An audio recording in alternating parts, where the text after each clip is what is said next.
Well, students, in the previous lecture, we have started our discussion on iterative methods, where we have introduced Jacobi iterative method. We will continue our discussion on Jacobi iterative method towards finding a condition under which the Jacobi method converges. We will also try to prove a convergence theorem on Jacobi method in this class. If you recall, in the last class, we have given two examples where we have computed the Jacobi iterative sequence in each case and found that in one system, the Jacobi method was converging, and in another system, the Jacobi method was diverging. In fact, these two systems were same. Only thing is that we have shuffled two equations, and thereby we noticed that the Jacobi method was just behaving in an opposite sense. This gives us a curiosity of what went wrong in the case where the Jacobi method was diverging, where the system was basically the same. Well, let us try to observe closely the structure of the Jacobi sequence. Then we will understand what went wrong in the example. Well, let us first define what is meant by the error vector. The error vector is nothing but the difference between the exact solution and the approximate solution, right? In our case, at every iteration, the terms of the Jacobi sequence can be taken as an approximate solution to our linear system. And thereby, you define the error in the kth iteration of the Jacobi sequence as x minus xk, the kth term of the sequence. Now recall, the general form of the Jacobi iterative sequence is given like this, and now the same relation is also satisfied by our exact solution. That is, if you just replace xk plus 1 by x as well as xk on the right hand side by x, we will clearly see that the exact solution of our linear system Ax is equal to b will also satisfy this equation. Why it is so? Because we have simply rewritten our original equation in this form, right? At this level, we have not done anything different. Just this equation is mathematically rewritten in this form, right? You can go back and see that. And then for the approximation purpose, we replaced this x by a known quantity. And that is how we landed up with this iterative formula. Therefore, your exact solution satisfies the same relation as what we have used in the iterative procedure. Therefore, your Ek can be written as Bx plus C minus Bx k minus 1 plus C, that is when combined with minus, it is minus C. So minus minus goes, and you will have error Ek can be written as B of x minus x k minus 1. And you see, this is nothing but your error at the k minus 1th iteration. Therefore, this can be written as B E k minus 1, right? That is what I'm going to write here. Your Ek plus 1 is equal to Bek. Now, you take norm on both sides. Remember, these are vectors. Therefore, this represents vector norm. Now, you see a matrix multiplied with a vector, and then you have taken a vector norm over that vector. Whenever you see such a situation, immediately one important property that we have proved in one of the previous lectures should come in your mind. Yes, this is less than or equal to norm B, that is matrix norm. More precisely, it's the subordinate matrix norm, subordinate to this vector norm. Then only you can apply this property. Therefore, it is understood, even though it is not told explicitly, that this is a matrix norm first and foremost. And second is, it is the subordinate matrix norm, subordinate to the vector norm that you are using here. With that understanding, this term can be written less than or equal to norm B into Ek vector and norm. That is vector norm, right? So you have used this property and wrote your term norm BEK less than or equal to norm B into norm EK. Now you see your error EK plus 1's norm is satisfying this inequality. Now you can see that this term will also satisfy the same inequality, but the lesser iterative case. That is, this can be written as less than or equal to norm B. Now you apply the same inequality to EK now. That will give me norm B into EK minus 1, right? That is nothing but norm B square into EK minus 1.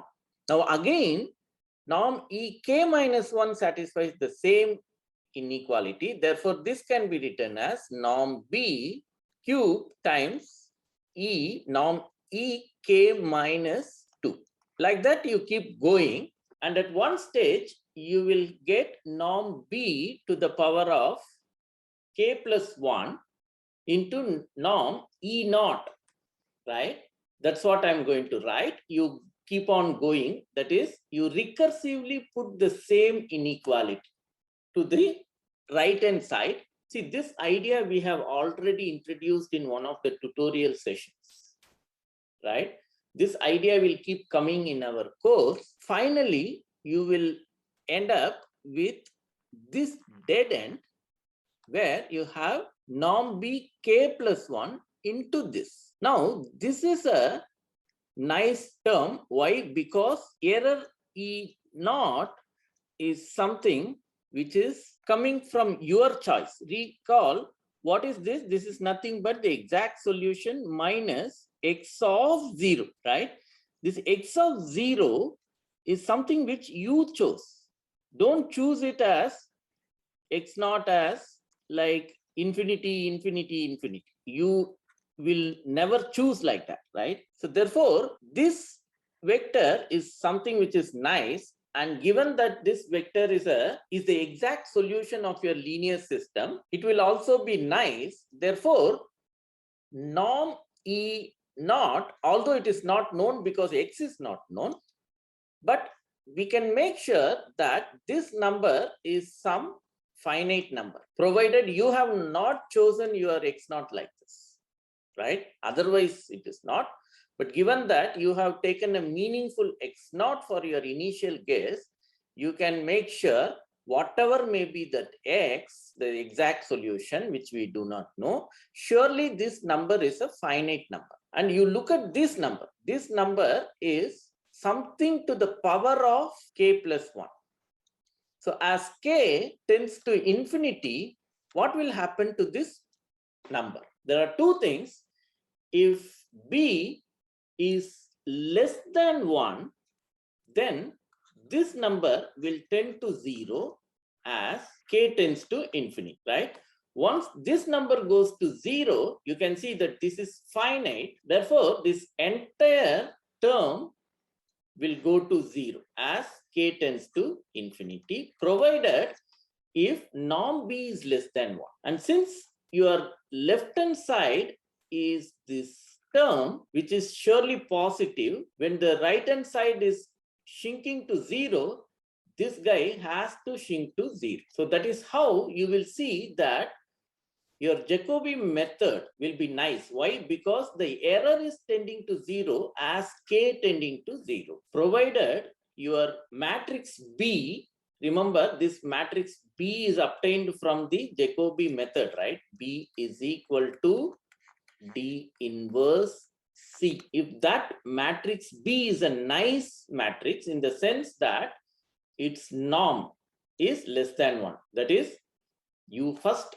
fix your vector norm in your mind, take its corresponding subordinate matrix norm, and compute the norm of your matrix B, which is coming from your Jacobi method, and see if that norm value is something less than 1, you can be sure that your Jacobi method is going to converge. Why? Because its error is going to 0 as k tends to infinity.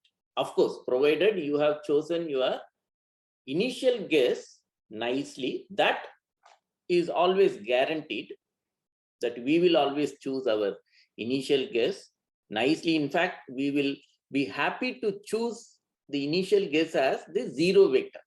At least in the first iteration, your computation is fairly minimized by choosing 0 vector.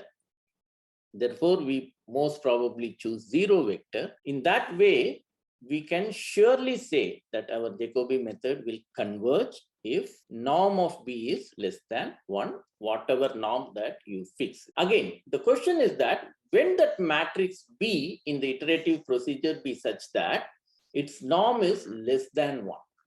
That is the big question. Well, we cannot in general say, but there are certain kind of matrices for which your B matrix will be nice in this sense. What are those matrices? They are the diagonally dominant matrices. Let me first define what is meant by diagonally dominant matrix. A matrix A is said to be diagonally dominant if it satisfies the inequality like this. For each I, it means what? You have the matrix A. Say, let us take 3 by 3 matrix, A11, A12, A13, A21, A22, A23, A31, A32, A33. Now what you do is you take modulus on each term, leave the diagonal term, sum all other terms in that row, and see that this sum should be strictly less than the diagonal term.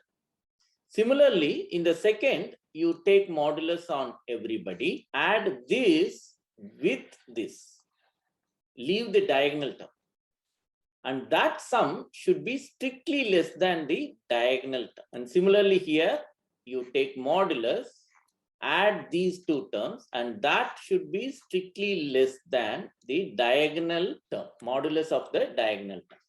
If this happens at all the rows, that's what we are saying, I equal to 1 to up to n, means this condition should be satisfied for all I, means all rows it should happen. That is why this name diagonally dominant.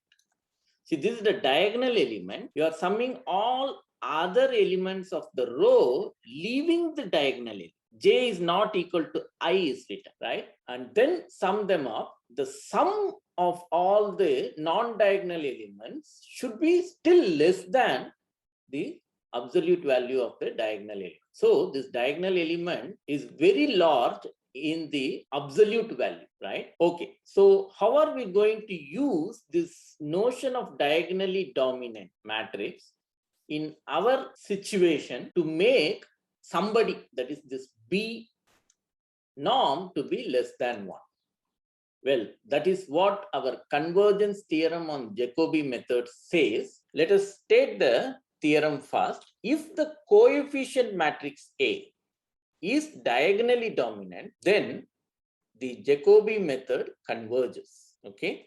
So how are we going to prove this theorem? See, your A is diagonally dominant will imply that norm of B. What is B? B is this matrix which is sitting in your Jacobi iteration. That will be less than. If your A is diagonally dominant, then your corresponding Jacobi method generates that B, no? That B will be a nice matrix. That is what we will prove.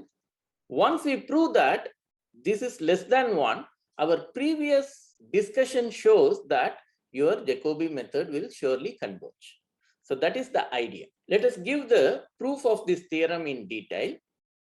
Recall that the equation in the vector notation given by this can be written in the component wise like this, right? Of course, you have the ith equation of your system as ai1 x1 plus dash dash dash up to ai xi, that is the diagonal term, plus dash dash dash up to ain xn is equal to bi, right?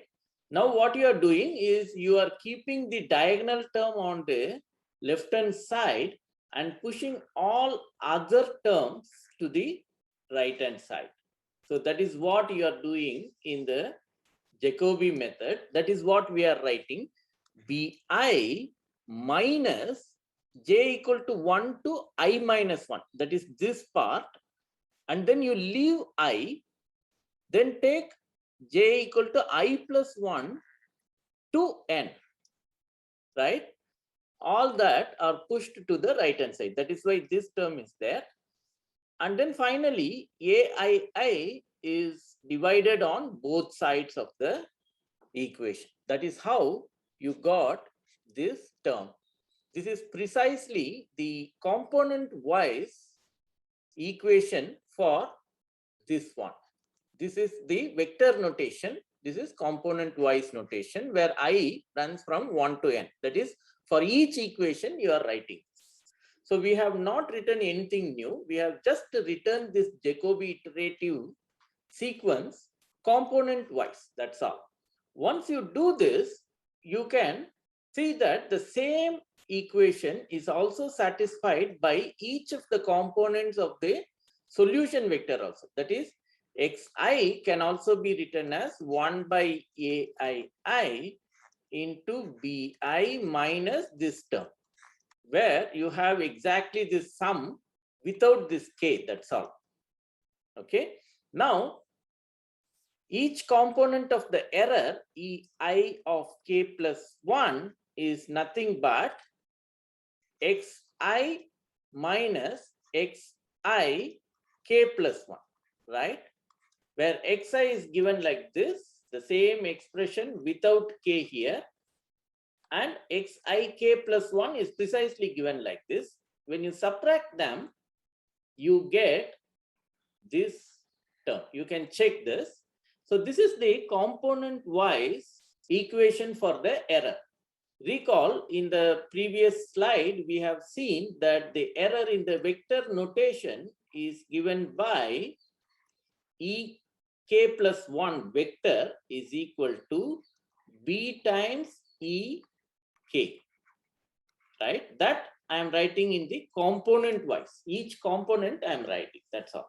Okay, once you have this component wise expression for error, we can see what is happening with it more closely. Well, this is the expression we got from the previous slide. I have just reproduced it here.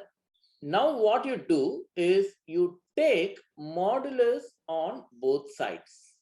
And of course, when you push this modulus inside this sum, then you will have less than or equal to, right? And that is nothing but the same summation, all that, mod aij by aii times ejk. Now what you do is you replace this by its L infinity norm of the error vector E. How is that defined? That is nothing but maximum of all the j's, that is j equal to 1 to n mod ejk, right?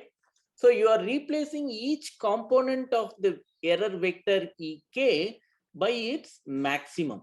Therefore, this should be less than or equal to sum all these indices aij by aii. This I'm keeping as it is, but this in each term I'm replacing by its L infinity norm. So this is what I'm writing here. modulus of EIK plus 1. I took modulus on both sides and then pushed modulus inside the sum and then replaced this term by the infinite norm. And thereby I have this less than or equal to sign for two reasons. One is pushing the modulus inside the sum. Second is replacing the absolute value of each of the components of the error EK by its infinite norm. So both will bring this less than or equal to sign. Now you give a special notation for this term. I will call that term as mu here. Okay. And write the same inequality as modulus of EIK plus 1 is less than or equal to mu times norm EK infinity. Okay, I'm just not doing anything, just giving a notation to this term alone, that's all. Now you see, this inequality is satisfied by each component of the error vector EK plus 1, right? This should hold for all I is equal to 1 to n. So that is what we achieved, that each component of the error vector at the k plus 1th iteration satisfies this inequality. Now, in particular, that component of the error for which the maximum is achieved.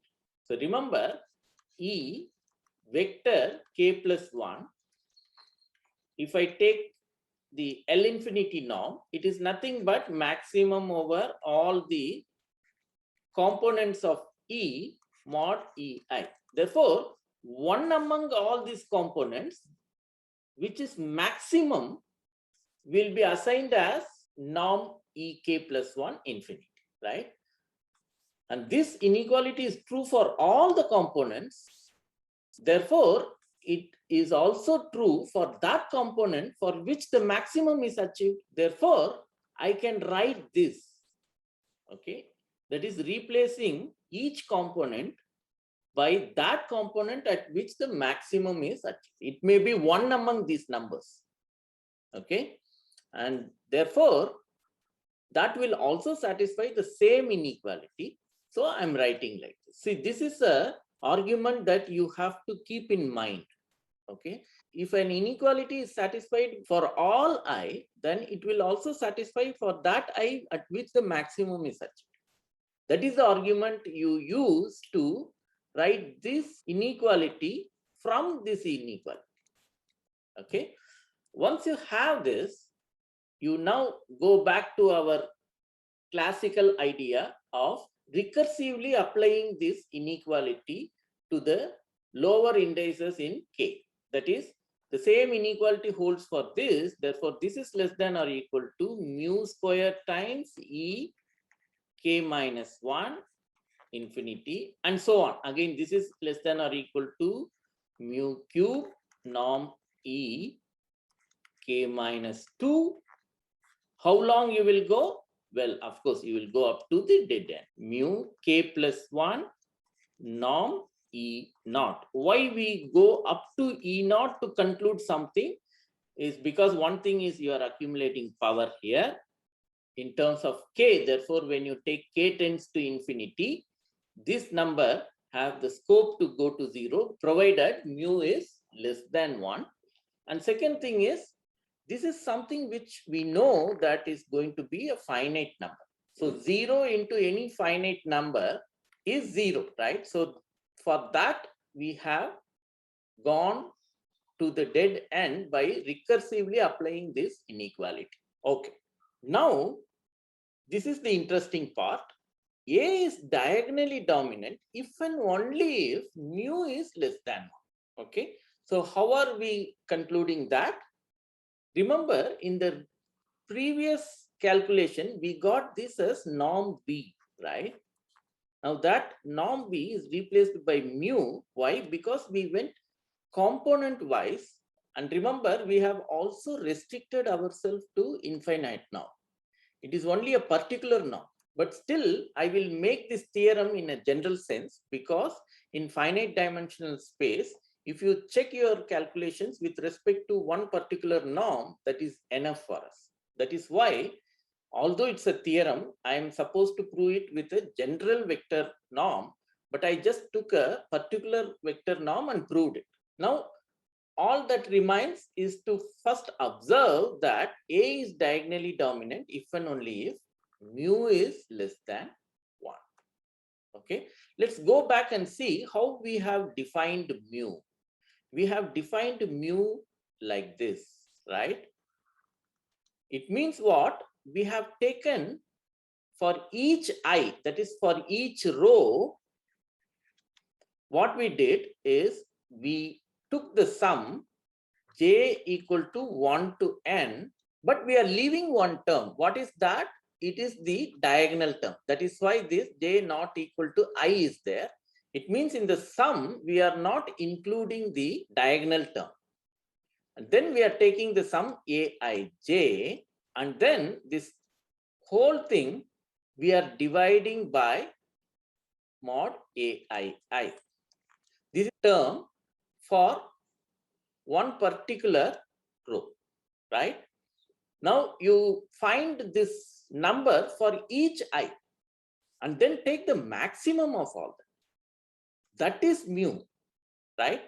That maximum itself, if you say that it is less than 1, it means everybody in this class is going to be less than 1, right? It means precisely all the rows are going to satisfy this condition. What is this condition? This is precisely the diagonal dominant condition, right? All the rows should satisfy. But what we are saying, the maximum itself is less than 1. Therefore, all the rows, if you take and calculate this number, it will be less than 1. So this is precisely the diagonal dominant condition for the matrix A. Therefore, if A is diagonally dominant, then all the rows will satisfy this condition. Therefore, mu, which is nothing but the maximum of all these guys, will surely be less than 1. And conversely, if mu is less than 1, it means maximum of that number itself is less than 1. Therefore, each row will also contribute to some number which is less than 1. So this is very clear from the way we have defined mu. Therefore, now you go to recursively apply this inequality and you see that you will finally get this inequality, right? Which says that norm ek plus 1, I have taken particular norm for the convenience in calculation, it doesn't matter. That is less than or equal to mu k plus 1 norm E naught, and this will show that this term tends to 0 as k tends to infinity. And that shows that this side also goes to 0 as k tends to infinity, right? And therefore, if A is diagonally dominant, you can see here, that makes your error to go to 0. Then the Jacobi method will surely converge. Okay. Is the converse true? Well, I leave it to you to think, but surely this way is true. That's what we have proved in this theorem. Let's go back to our examples where we have considered two different systems. Well, strictly speaking, they are not different because we have only shuffled equation 1 with equation 2 when you compare to this. But as far as the Jacobi method is concerned, they both are entirely different. Why? Because in the last class, we have seen that the Jacobi method converges for this system, but it doesn't converge for this system. Therefore, for Jacobi, they are different, entirely different. But mathematically, still, they are same in the sense that both gives the same solution, right? Well, here, if you recall, we have seen that the Jacobi method was well behaving numerically. That is, we computed 5 iterations in this system and saw that they are going closer and closer to the solution. In fact, the fact is that the sequence will surely converge. Why? Because now we have the theorem which will give us guarantee. Numerically, there is no guarantee. There is only a belief that it seems to be converging. But we have now mathematically proved that if your system is diagonally dominant, then surely your Jacobi iteration is going to converge. From this theorem, you can now conclude that the Jacobi sequence converges. Why? Because this is diagonally dominant. 6 is surely greater than 1 plus 2, that is 3. Here you have 4, a2, 2, and the sum of the other terms is 1.5. Here also it's okay. Here you have 4. Remember, you have to take modulus 4, and here again you have to take modulus. Therefore, you have 5, and therefore here also is okay. So this is diagonally dominant. Therefore, surely this sequence will converge, which we have also observed numerically that up to 5 iterations, the sequence was going pretty close to the solution. Up to 2 decimal places, we have seen that. Coming to the second system, well, it is same as the first one, but we have shuffled. In that way, you can see that now 6 is no longer diagonal. Okay, therefore, the diagonal from the second one is 1, and you have the sum of the non-diagonal terms contributes to 8. Therefore, this is not going to have diagonal dominance. Similarly, here the diagonal element has 1, whereas this is 4.5. Here also the diagonal dominance condition is violated.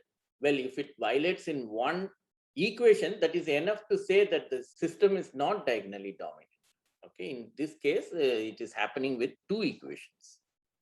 So surely our Jacobi method convergence theorem is not going to give you any guarantee for convergence of the sequence from this system, right? Recall, your theorem says diagonally dominant implies convergence. In this case, the system is not diagonally dominant. Therefore, your theorem is simply silent in this case. It doesn't give you any guarantee whether it will converge or not converge. Okay. But if it is not converging, it's not surprising for us. Okay. And in fact, it seems to be not converging because we have computed 5 terms in the iterative sequence and saw that the sequence, as you go higher and higher in the term, it's going far away from the solution. Therefore, that gives us a feeling that the sequence which is coming out of this system is not going to converge.